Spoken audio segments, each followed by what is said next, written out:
श्रुतिस्मृतिपुराणानाम् आलयं करुणालयं नमामि भगवत्पादशंकरं लोकशंकरं।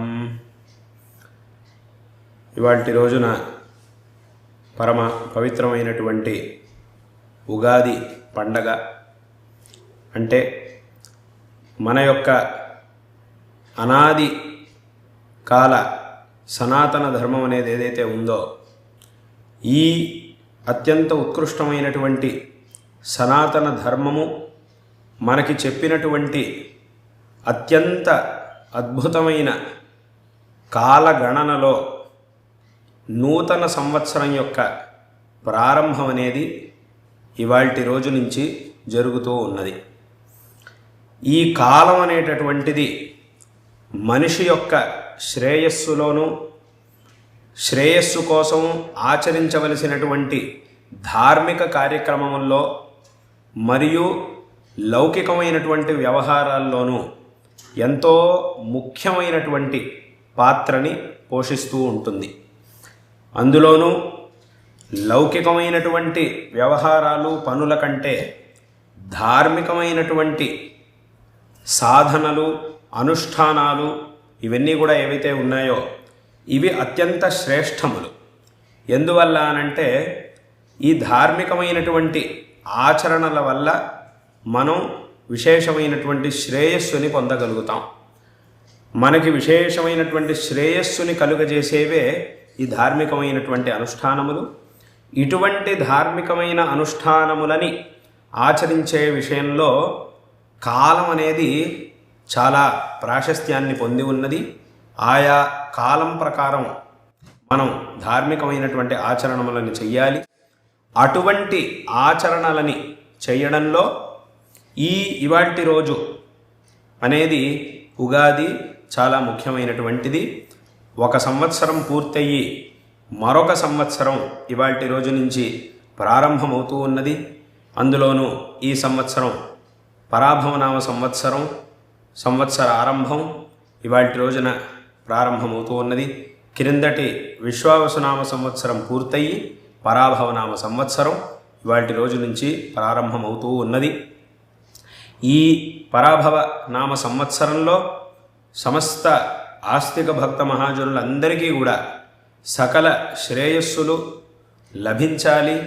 మన యొక్క ఈ ధర్మం, ఈ సనాతన హిందూ ధర్మం అనేది ఏదైతే ఉందో ఇది ఇంకా ఇంకా విశేషమైనటువంటి వృద్ధిని పొంది ఈ ధర్మాన్ని అనుసరించేటటువంటి సమస్తులకు సకల విధమైనటువంటి శ్రేయస్సులు చేకూరాలి అని ఈ సందర్భంలో శ్రీ శారదా చంద్రమౌళీశ్వరులను మరియు పరమపూజ్యులైనటువంటి మా గురువరేణ్యులు ఈ దక్షిణాంనాయ శృంగేరి శారదా పీఠం యొక్క ప్రస్తుత అధిపతులు జగద్గురు శ్రీ శ్రీ భారతీ తీర్థ మహాస్వామి వారిని ప్రార్థిస్తూ అందరికీ కూడా మా యొక్క ఆశీర్వాదాలని తెలియజేస్తూ ఉన్నాం.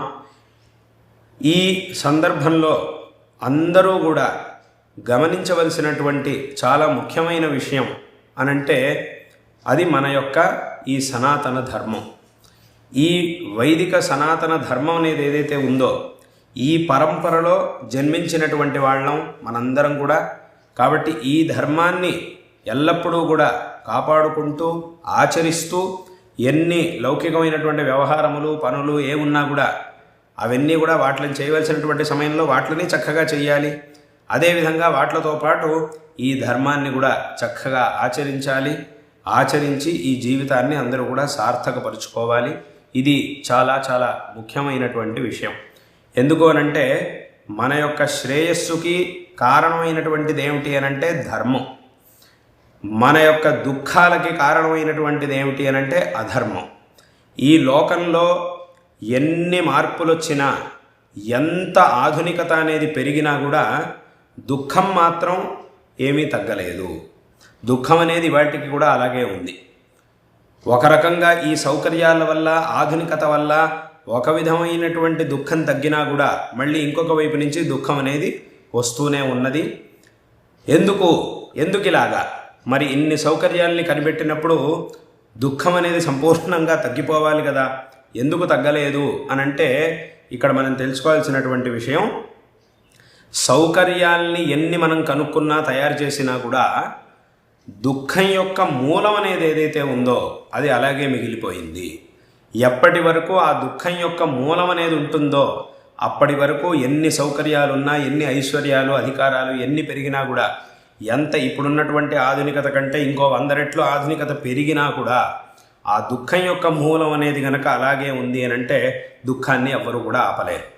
ఈ ఏ విధమైనటువంటి సౌకర్యాలు లేనటువంటి కాలంలో కూడా ఎంతో సుఖంగా బతికినటువంటి వాళ్ళు చాలామంది ఉండేవారు. ఇక్కడ మనం తెలుసుకోవాల్సినటువంటి విషయం ఏమిటంటే, అదేమిటండి ఇన్ని సౌకర్యాలు ఉండడం వల్ల మనకి సుఖం లభిస్తోంది కదా, ఈ సౌకర్యాలు ఏవి కూడా లేనప్పుడు మరి ఎలా సుఖంగా ఉండేవారు అని మనకు ఒక ప్రశ్న వస్తుంది. కానీ ఇక్కడ మనం తెలుసుకోవాల్సినటువంటి విషయం ఏమిటంటే, సుఖానికి మూలం సౌకర్యం కాదు, సౌకర్యాలు కావు. సౌకర్యాల కంటే కూడా ఇంకా ముఖ్యమైనటువంటిది ఒకటి ఉంది, అదే ధర్మం. ధర్మం అనేది ఉన్నంత వరకు ఎటువంటి పరిస్థితిలో మనం ఉన్నా కూడా సుఖంగా ఉండగలుగుతాం. ఈ సౌకర్యాలు ఉన్నా లేకపోయినా మన దగ్గర ధర్మం అనేది ఉన్నది అని అంటే మనం ఎక్కడున్నా కూడా చక్కగా సుఖంగా ఉండగలుగుతాం. కాబట్టి సుఖానికి, శ్రేయస్సుకి మూలం ఏది అని అంటే ధర్మం. దుఃఖానికి మూలం ఏది అని అంటే అధర్మం. కాబట్టి ఆ ధర్మం ఉన్నంత వరకు సుఖం అనేది ఉండనే ఉంటుంది, అధర్మం ఉన్నంత వరకు దుఃఖం అనేది ఉండనే ఉంటుంది, అది ఎక్కడికి కూడా పోదు.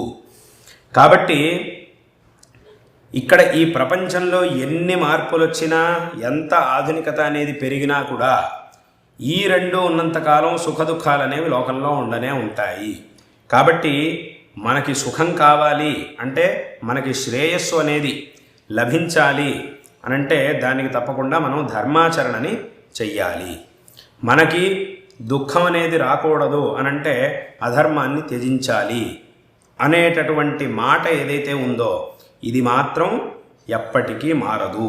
ఇప్పుడు కాదు, ఇంకో 100 సంవత్సరాలైనా, ఇంకో 100 రెట్లు ఆధునికతలు, సౌకర్యాలు పెరిగినా, ఇంకా ఎక్కడెక్కడికో మనిషి అభివృద్ధి చెందినా కూడా ఈ విషయాలు మాత్రం ఎప్పటికీ కూడా మారవు అనేటటువంటి విషయాన్ని అందరూ కూడా చక్కగా తెలుసుకోవాలి. కాబట్టి అటువంటి గొప్ప సనాతన ధర్మాన్ని అందరూ కూడా చక్కగా ఆచరించాలి.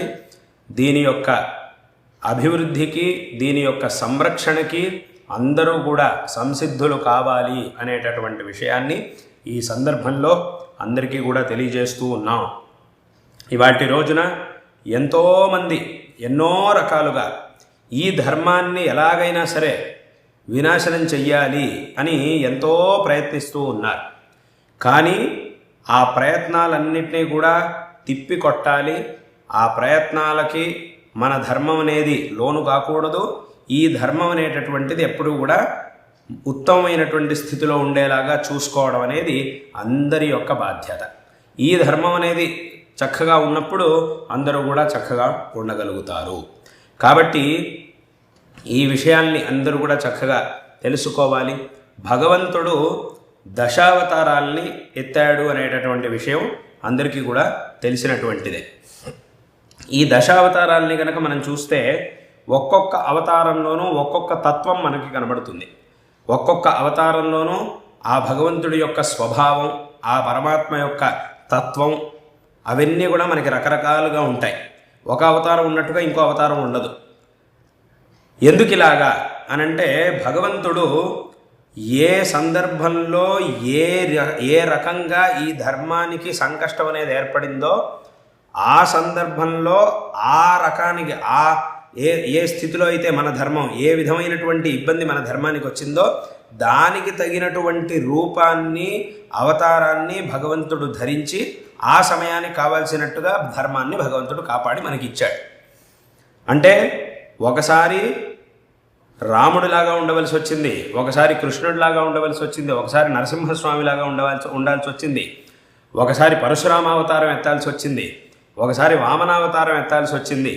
ఇలా రకరకాల అవతారాల ద్వారా ఆ పరమాత్మ ఎప్పుడు ధర్మానికి ఏ విధమైనటువంటి ఇబ్బంది వచ్చినా కూడా దానికి తగినట్టుగా మనల్ని మనం మార్చుకొని ఆ ధర్మాన్ని కాపాడుకోవాలి, ఎట్టి పరిస్థితుల్లోనూ ఆ ధర్మాన్ని మనం కాపాడుకోవాలి అనేటటువంటి విషయాన్ని భగవంతుడు మనకి తెలియజేస్తూ ఉన్నాడు. కాబట్టి ఒక్కోసారి ఆ నరసింహతత్వాన్ని మనం అనుసంధానం చేసుకోవాలి అని అంటే తప్పకుండా అలాగే చెయ్యాలి. ఒకసారి వామనావతారంలాగా మనం చేయాల్సి వచ్చిందంటే అలాగా చెయ్యాలి. ఒకసారి రామావతారంలాగా, ఒకసారి కృష్ణావతారంలాగా, ఇలా ఏ విధంగానైనా మనం చూసుకొని ఆ ధర్మాన్ని కాపాడుకోవాలి అనేటటువంటి విషయాన్ని పరమాత్మ తన యొక్క అవతారాల ద్వారా మనకి ఎప్పుడో తెలియజేశాడు.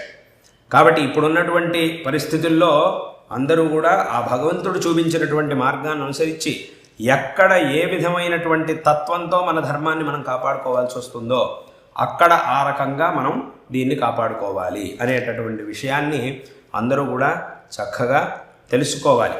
ఎందుకంటే ఇప్పటి కాలంలో అప్పుడైతే భగవంతుడు ఒకసారి నరసింహావతారం ఎత్తాడు, ఒకసారి రామావతారం, ఒకసారి కృష్ణావతారం, ఒకసారి పరశురామావతారం. కానీ ఇప్పుడు మనం చూస్తున్నటువంటి పరిస్థితుల్లో ఒకే సందర్భంలోనే ఈ 10 అవతారాల యొక్క తత్వాలు కావాల్సి వస్తుందేమో అని అనిపిస్తూ ఉన్నది. అంటే ఒక చోట నరసింహతత్వం కావాలి, ఒక చోట అదే సందర్భంలో ఇంకొక చోట శ్రీరాముడి తత్వం కావాలి.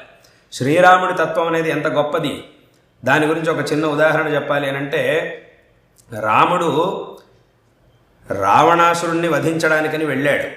కానీ ఆ రావణాసురుడి యొక్క సహోదరుడైనటువంటి విభీషణుడిలో ఉన్నటువంటి మంచితనాన్ని గుర్తించి ఆశ్రయం కూడా ఇచ్చాడు. అంటే రావణాసురుడు చేసినటువంటి తప్పుకి శిక్షని ఇచ్చాడు.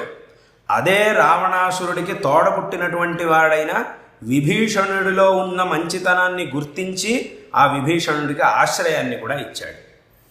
అంటే రెండింటినీ కూడా శ్రీరామచంద్రుడు అక్కడ చేసిందని మనం చూడొచ్చు. చేసినటువంటి ఎవరు తప్పు చేశారో వాడికి తగినటువంటి శిక్షని ఇచ్చాడు, ఎవరు మంచివాడో వాడిని గుర్తించి. అదేమిటి, విభీషణుడు రావణాసురుడి తమ్ముడు కదా, తన శత్రువు యొక్క పక్షంలో ఉన్నాడు కదా, కాబట్టి వాడికి ఎలా అతడికి ఆ విభీషణుడికి ఎలా ఆశ్రయం ఇచ్చేది అనేటటువంటి మాటని రాముడు ఆలోచించలేదు. ఆ రావణాసురుడు సహోదరుడు అయినప్పటికీ మంచివాడు కాబట్టి తప్పకుండా అతన్ని రక్షించాలి, ఆశ్రయం ఇవ్వాలి అనేటువంటి ఉద్దేశంతో ఆశ్రయాన్ని ఇచ్చాడు. ఇలా ఎన్నో గొప్ప విషయాల్ని ఆ అవతారాలు మనకి తెలియజేస్తూ ఉన్నాయి. నరసింహస్వామి అవతారంలోకి వచ్చేటప్పటికీ ఇంకక్కడ మాటలకు అవకాశం లేదు. నరసింహస్వామి హిరణ్యకశిపుడితో మాట్లాడలేదు, సంభాషించలేదు, ఏం చెయ్యాలో అది చేశాడు. ఈ విధంగా ఆ ఒక్కొక్క అవతారం ఎన్నో గొప్ప విషయాల్ని మనకి తెలియజేస్తూ ఉన్నది. కాబట్టి ఈ రకంగా అంటే ఇప్పుడు కాలంలో మనం చూస్తున్నటువంటి పరిస్థితుల్లో ఒకసారి శ్రీకృష్ణుడి తత్వం కావాలి, ఒకసారి శ్రీరాముడి తత్వం కావాలి, ఒకసారి నరసింహస్వామి తత్వం కావాలి, కొన్ని చోట్ల వామనావతారం యొక్క తత్వం మనకి కావాలి. ఇలా ఇన్ని రకాలుగా కాపాడుకుంటేనే ఈ ధర్మం యొక్క రక్షణ అనేది సాధ్యపడుతుంది అని తప్పకుండా మనందరం తెలుసుకోవాలి. కాబట్టి దానికి తగినట్టుగా సర్వాత్మన అన్ని రకాలుగాను ఈ యొక్క ధర్మాన్ని ఇంకా ఇంకా బలిష్టం చేసి అందరూ కూడా చక్కగా దృఢంగా నిలబడి ఈ ధర్మం యొక్క గొప్పతనాన్ని చక్కగా తెలుసుకోవాలి, ఈ ధర్మాన్ని కాపాడుకోవాలి అనేటటువంటి విషయాన్ని ఈ సందర్భంలో అందరికీ కూడా తెలియజేస్తూ, ఈ నూతనమైనటువంటి సంవత్సరం ఏదైతే ఉన్నదో ఈ పరాభవనామ సంవత్సరం అనేది అందరికీ కూడా సకల శ్రేయఃప్రదంగా సర్వమంగళకరంగా ఉంటూ అందరికీ అన్ని రకాల శ్రేయస్సులని అందించాలి. అందరికీ కూడా ఉన్నటువంటి సంకష్టాలు, ఇబ్బందులు అన్నీ కూడా తొలగిపోయి విశేషమైనటువంటి శ్రేయస్సు అందరికీ లభించేలా ఈ సంవత్సర కాలం చక్కగా అందరికీ బాగుండాలి అనేటటువంటి ఆశీర్వాదాన్ని ఈ సందర్భంలో శారదా చంద్రమౌళీశ్వరులని మరియు మా గురువరేణ్యుల్ని ప్రార్థిస్తూ మీ అందరికీ కూడా అటువంటి ఆశీర్వాదాన్ని ఈ సందర్భంలో చేస్తూ ఉన్నాం. అందరికీ కూడా మరొక మారు ఈ సందర్భంలో మా యొక్క నారాయణ స్మరణ పూర్వక ఆశీర్వాదాల్ని తెలియజేస్తూ ఉన్నాం.